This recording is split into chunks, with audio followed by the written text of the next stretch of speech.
Olá, meus irmãos, a paz do Senhor Jesus Cristo. Sou o pastor Osiel do Nascimento Pinto, pastor auxiliar na Assembleia de Deus, Campo de Nazaré do Bruno, município de Caxias, presidida pelo nosso pastor-presidente Raimundo Pereira Pinto. Eu saúdo a todos os pastores, superintendentes, professores e alunos, em especial o pastor Rosivaldo Cardoso, secretário executivo da Secretaria de Educação Cristã da SEADEMA, na pessoa do nosso pastor-presidente, pastor Francisco Raposo Soares Filho. A lição que havemos de estudar neste domingo é a lição de número 11, assunto: Missões e a Igreja Perseguida. Texto áureo: E também todos os que piamente querem viver em Cristo Jesus padecerão perseguições. 2 Timóteo 3, versículo 12. Verdade prática. Precisamos aprender com os cristãos perseguidos aspectos da fé cristã que só eles conhecem devido à natureza da opressão que eles experimentam. A lição tem 3 objetivos. Primeiro, explicar o contexto de perseguição na igreja primitiva, apresentar a perseguição cristã na atualidade e mostrar como podemos ajudar a igreja perseguida. O tema da leitura diária desta sexta-feira é Tendo coragem e não desanimando com a perseguição, baseado em Efésios capítulo 6, versículo 19, versículo 20, que diz: E por mim, para que me seja dada no abrir da minha boca a palavra com confiança, para fazer notório o mistério do Evangelho, pelo qual sou embaixador em cadeias, para que possa falar dele livremente, como me convém falar. Tendo coragem e não desanimando com a perseguição. Apesar de ser um título bonito, podendo até efetivar em nós uma certa propulsão à confiança, 3 palavras fortes constroem a frase: perseguição, desânimo, coragem.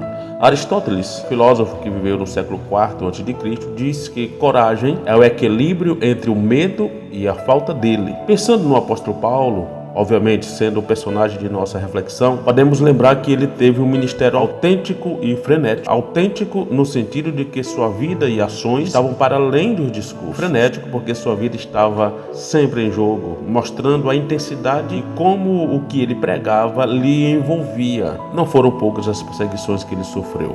Contudo, não o vemos como alguém que assimila a vitimização como elemento de seu viver cotidiano. Não poucas as vezes, quando falamos sobre perseguições, dizemos que não temos medo, ou que não cedemos ao desânimo, ou ainda que somos corajosos, etc. Contudo, há uma grande diferença, o dizer, dentro do conforto do nosso lar, dos nossos templos, dos nossos gabinetes, assegurados e salvaguardados por leis que nos proporcionam uma certa comodidade de assim nos expressarmos, diferente daqueles que estão submetidos a uma ambiência tirânica, bebendo das águas amargas da perseguição. O apóstolo Paulo, quando fala de perseguições, ele não fala a partir de uma perspectiva distante de sua realidade de vida.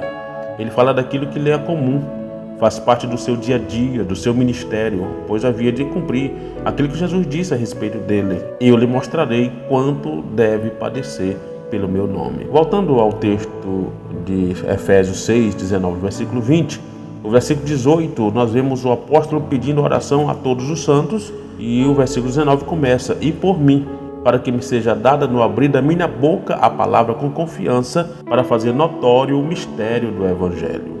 Efésios 6, 19. Apesar de o apóstolo se mostrar destemido, ele não abre mão das orações dos irmãos. Claro que cabe a nós, que não estamos vivendo em países da janela 10/40, por exemplo, orarmos por todos os santos, incluindo-os, obviamente. E esse versículo 19 que nós lemos mostra 2 pontos importantes. Primeiro é que Paulo não pede oração para sair da prisão, para acabar com a perseguição, para voltar para casa, ou para dar a volta por cima. Pelo contrário, ele pede para que orem, para que, abre aspas para Paulo, para que me seja dada no abrir da minha boca a palavra com confiança, fecha aspas. O que ele pretende? Ele pretende continuar anunciando o Evangelho. Embora que as circunstâncias não lhe fossem favoráveis, que poderiam levar facilmente a desistir, visto que ele estava preso, contudo, ele agora trata de cumprir o que já dizia anteriormente, em 1 Coríntios 9,16, que diz: Porque se anuncio o Evangelho, não tenho do que me gloriar, pois me é imposta essa obrigação. E ai de mim se não anunciar o Evangelho. Outro ponto importante é que nas orações que ele pede que se faça por ele destaca que ele quer falar a palavra com confiança. Não é falar por falar. Tem que ter algo a mais, a ousadia, a intrepidez. Como está escrito em 2 Timóteo, capítulo 1, versículo 7. Porque Deus não nos deu o espírito de temor, mas de fortaleza e de amor e de moderação.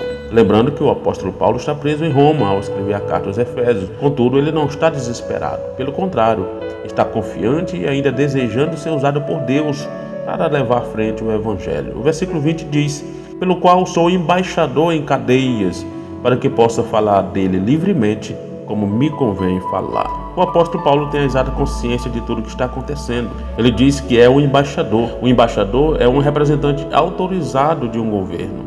Ele sabe que não está só, sabe que não está fora de um propósito e desígnio divino. De igual modo, não diferente de Paulo, nós também o somos embaixadores, como está escrito em 2 Coríntios, capítulo 5, versículo 20, que diz: de sorte que somos embaixadores em nome de Cristo. Embora preso e consequentemente limitado e impossibilitado de muitas outras ações, contudo, o que ele podia fazer, dadas as limitações, ele o fazia da melhor forma. É bem provável que a ambiência que nos proporciona belos discursos, até mesmo de nos expressarmos como tema da nossa reflexão, tendo coragem e não desanimando com a perseguição, isto nos leva até não nos darmos conta de que, para além do conforto que temos, há milhares de irmãos pelo mundo que nem sequer têm a liberdade de expressar ou testemunhar da sua fé, dada a grandeza das perseguições. Nossa recomendação é que tenhamos uma consciência cristã bem sólida, ao ponto de não mudarmos, nem por causa das perseguições e nem pela falta dela. Grato a Deus pela oportunidade, finalizo a minha reflexão, incentivando a todos os irmãos a participarem da EBD.